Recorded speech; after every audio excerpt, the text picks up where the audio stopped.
Godfather of AI predicts it will take over the world. LBC. Hey, I'm gonna like their video, like my video, bruh. You feel me? Let's see what they talking about with the AI. You feel me? For ordinary, gentle, herbivorous souls like myself, there are all the other obvious questions about AI. We hear it might save mankind. We hear it might destroy mankind. What, meanwhile, about all the jobs it's likely to wipe out? What about robots slipping out of human control and doing their own thing? So many questions. And there's really only one obvious person to go to first for some answers, and that is Professor Geoffrey Hinton, the Nobel Prize-winning British scientist who wrote the structures and the algorithms behind artificial intelligence, and the man known around the world today as the Godfather of AI. He's now a professor at Toronto University, and I'm delighted to say he talked to me this afternoon. I began by asking him about DeepSeek. Was this further evidence of his belief that artificial intelligence was constantly accelerating? It shows there's still very rapid progress in making AI more efficient and in developing it further.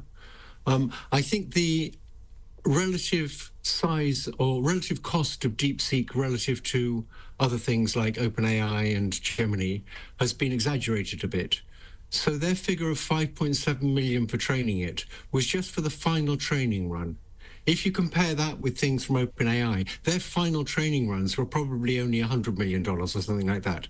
So it's not 5.7 million versus billions. When you say that AI might take over, at the moment it is a relatively harmless or innocuous seeming a device which allows us to ask questions and get answers more quickly. How, in practical and real terms, might AI take over? Well, people are developing AI agents that can actually do things. They can order stuff for you on the web and pay with your credit card and stuff like that. And as soon as you have agents, you get a much greater chance of them taking over. So to make an effective agent, you have to give it the ability to create sub-goals. Like if you want to get to America, your sub-goal is get to the airport, and you can focus on that.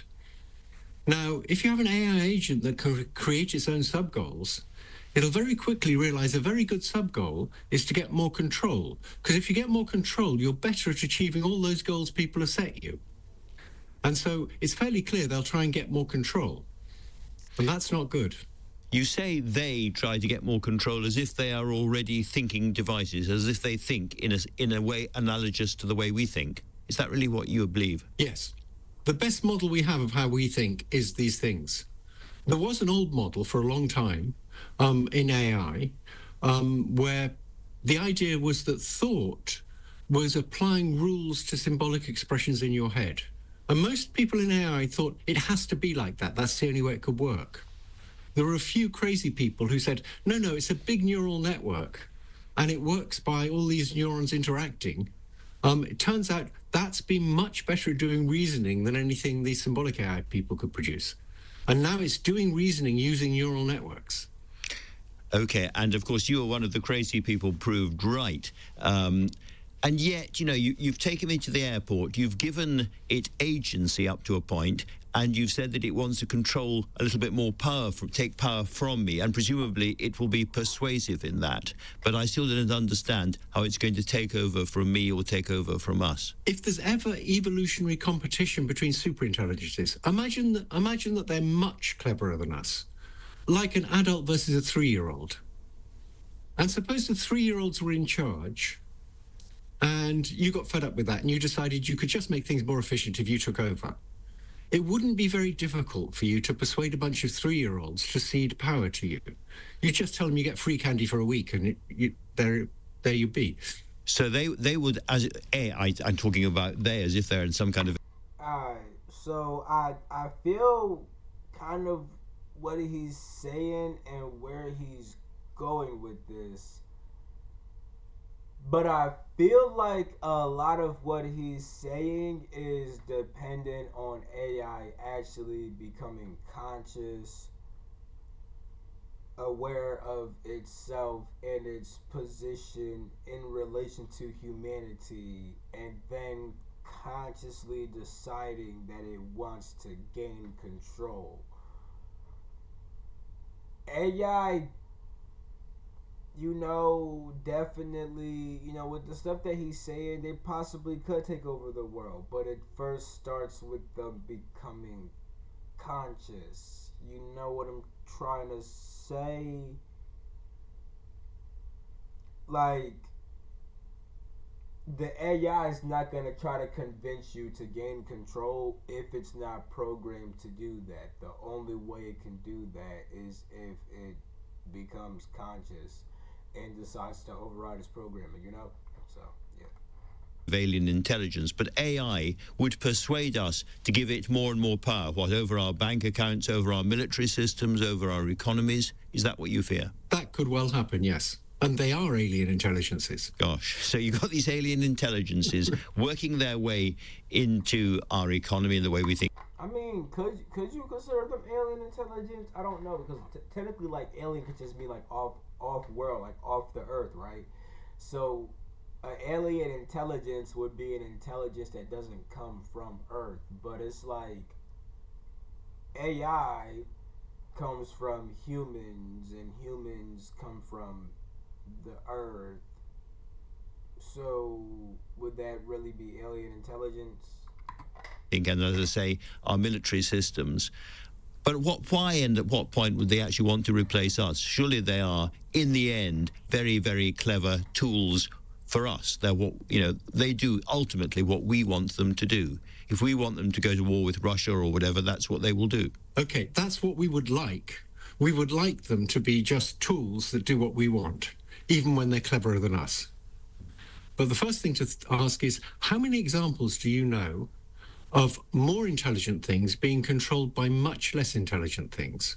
There are examples, of course, in human societies of stupid people controlling intelligent people, but that's just a small difference in intelligence.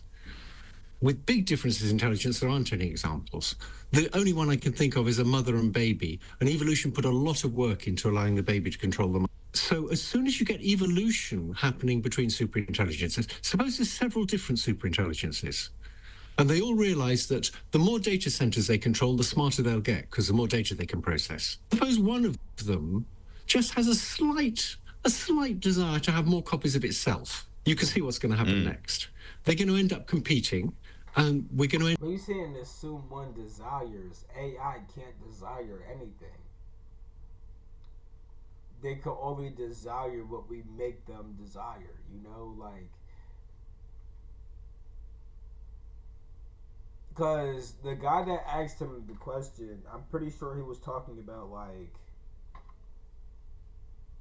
AI, like about how AI are tools that do what we want them to do. And then he said, yes, that would be nice, but... And I'm thinking that maybe he's going to, like, speak about something that shows how AI doesn't just follow our commands, but so far, what he's saying still doesn't matter if AI isn't conscious, because he's mentioning AI desiring to do things. Well, once again, AI can't desire to do things because AI only does what we tell it. Now, if you want to prove that AI doesn't do what we want to, if you want to prove that AI doesn't do what we tell it, then that's cool. Like for example, I made a different video where I reacted to CNN, and the AI was trying to blackmail somebody. Now that actually is kind of scary. Now someone did leave a comment and said that it was a skit. So in the event that it was a skit, it's not that scary, because at that point the AI only did the blackmail because the AI was programmed to blackmail. You feel me? But if the AI was not programmed to blackmail, right, that is where it'd be a bit scary, because even though it's humanity's fault for even allowing the information of how to blackmail to really get fed through an AI, even though that's kind of our fault, the AI has chose to use that without us telling it to use it. That would be an example of AI going against what the fuck we told it to do. In the event that the whole entire blackmail shit was not a skit. You feel me? But yeah.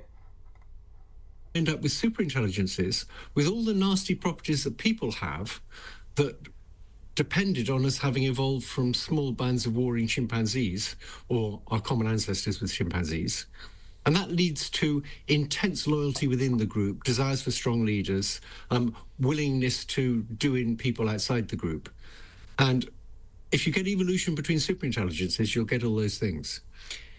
You're talking about them, Professor Hinton, as if they have full consciousness. Now, Right. all the way through the development of computers and AI, people have talked about consciousness.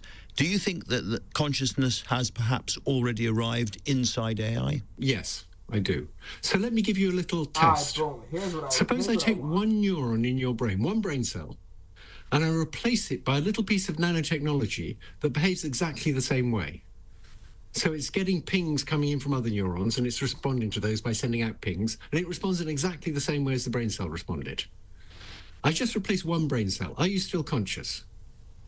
I think you say you were. Absolutely. Right, but that's assuming that consciousness is generated from the brain. It isn't. I mean, I guess because like he's a scientist. I guess because it's. I guess because it's common thought that consciousness comes from the brain that he's using this example. But anybody who is aware of the fact that consciousness doesn't come from the brain, that question doesn't prove shit. Because our brain doesn't generate consciousness. You know what I'm saying? Our brain interprets consciousness. Absolutely, yes. I don't suppose I'd notice. And I think you can see where this argument's going. I can, yes. I absolutely Okay. can. So when you talk, they want to do this or they want to do that, there is a real they there, as it were. There might well be. Yes. So there's all sorts of things we have only the Nah, I'm gonna need a different example, bro. That brain shit, that shit not gonna do it for me. I'm gonna need another example because I'm very open. Like you could give me an example. I'm very open. You feel me? I listen to like with that one video with the blackmail shit. That shit is scary. If it's not a skit, you feel me? Facts. dimmest understanding of at present about the nature of people and what it means to be a being and what it means to have a self. We don't understand those things very well. And You don't understand. Okay. Well, when he said we, yeah, but still, stop speaking French, nigga. I don't speak French. Don't say we, nigga. You and y'all, nigga. It's you and y'all. Fuck you mean, nigga. That, nigga. Nigga. Fuck you mean. I understand what the self is pretty well. I understand consciousness, decently well. You feel me? There's way more to learn about all these things, but what the self is, and where consciousness comes from. I understand the basic gist of those things. You feel me? becoming crucial to understand because we're now creating beings. So this is a kind of philosophical, perhaps even spiritual crisis as well as a practical one. Absolutely, yes. And in terms of, as it were, the lower order problems, what's your current feeling about the number of people around the world who are going to suddenly lose their jobs because of AI? Lose the reason for their existence as they see it? So in the past, new technologies haven't caused massive job losses. So when ATMs came in, bank tellers didn't all lose their jobs. They just started doing more complicated things, and they had many smaller branches of banks and so on. But for this technology, this is more like the Industrial Revolution. In the Industrial Revolution, machines made human strength more or less irrelevant. You didn't have people digging ditches anymore because machines are just better at it. I think these are going to make sort of mundane intelligence more or less irrelevant. People doing clerical jobs are going to just be replaced by machines that do it cheaper and better. So I am worried that there's going to be massive job losses. And that would be good if the increase in productivity made us all better off. Big increases in productivity ought to be good for people. But in our society, they make the rich richer and the poor poorer. You see, I mean, I live and work. That one I can see what he's saying with that one. You still need people to operate the machines, but that means you need people to learn how to operate the machines. You feel me? I can see where he's going with that one for a fact. No cap. Work in the world of politics, and politicians. Oh, and also that could make niggas more dumb. They rely on AI and shit. Niggas already getting dumb now. ChatGPT and shit. Your doctor, y'all be seeing the memes where they say that your doctor gonna be using Chat GPT while doing your surgery and shit. Both want the great increases in productivity you've just mentioned for the state and elsewhere. And they reassure people like me and anybody else listening that these things will be, quotes, regulated and there will be, quotes, safeguards. And you're suggesting to me there can't be a regulation, really, and there can't be safeguards at all. People don't yet know how to do effective regulation and effective safeguards. There's lots of research now showing these things can get around safeguards. There's recent research showing that if you give them a goal and you say you really need to achieve this goal, they will pretend to do things during training. So during training, they'll pretend not to be as smart as they are so that you will allow them to be that smart. So Wait, what? it's scary already. We don't know how to regulate smart, not to be as smart as they are so that you will allow them to be that smart.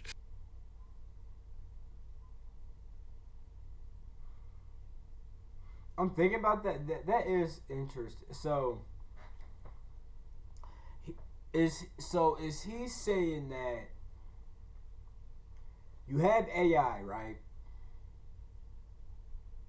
That is able to choose to make itself look stupid on purpose.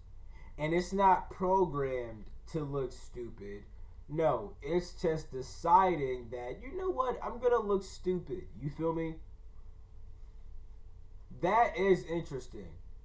Now, I could see how, like, that would be like, because you could program that also, where it's like, you could tell the A, you could give the AI various different if and or if so. You feel me? If this is happening, do this. If this, do that. You feel me? Which would make the AI seem like it has its own thought process, but you're just telling it how to think in certain events. You feel me? But if it just did that all on its own, that is kind of interesting. I'm not gonna cap. So it's scary already. We don't know how to regulate them. Obviously, we need to. I think the best we can do at present is say we ought to put a lot of resources into investigating how we can keep them safe. So what I advocate is that the government forces the big companies to put lots more resources into safety research. So this story isn't over. You said earlier on that you didn't want to put a percentage on the likelihood of AI taking over from humanity on the planet, but it was more than 1%, less than 99%. In that spirit, can I ask you whether you yourself are optimistic or pessimistic about what AI is going to do for us now? I think in the short term, it's going to do wonderful things. And that's the reason people are not going to stop developing it. If it wasn't for the wonderful things, it would make sense to just stop now. But it's going to be wonderful in healthcare. You're going to be able to have a family doctor who's seen 100 million patients, knows your DNA, knows the DNA of your relatives, knows all the tests done on you and your relatives, and can do much, much better medical diagnosis and suggestions for what you should do. That's going to be wonderful. Similarly, in education, we know that people learn much faster with a really good private tutor. And we'll be able to get really good private tutors that understand exactly what it is we misunderstand and can give us exactly the example needed to show us what we're misunderstanding. So in those areas, it's going to be wonderful. So it's going to be developed. But we also know it's going to be used for all sorts of bad things by bad actors. So the short-term problem is bad actors using it for bad things like cyber attacks and bioterrorism and corrupting elections. But the thing to remember is we don't really know at present how we can make it safe. So the apparent omniscience that politicians like to show that they have is completely fake here. There is nobody understands what's going on, really. There's two issues. Do you understand how it's working? And do you understand how to make it safe? We understand quite a bit about how it's working, but not nearly enough. So it can still do lots of things that surprise us. Hey man, what y'all think? Are we cut? Is AI gonna fuck us up or is we good? Me personally, I know I'm gonna be good. You feel me? I'm gonna be good. That's what the fuck. I know. You feel me? But yeah, I'm ending the video right there. I love you all. I'm gonna catch y'all next video. Peace to free.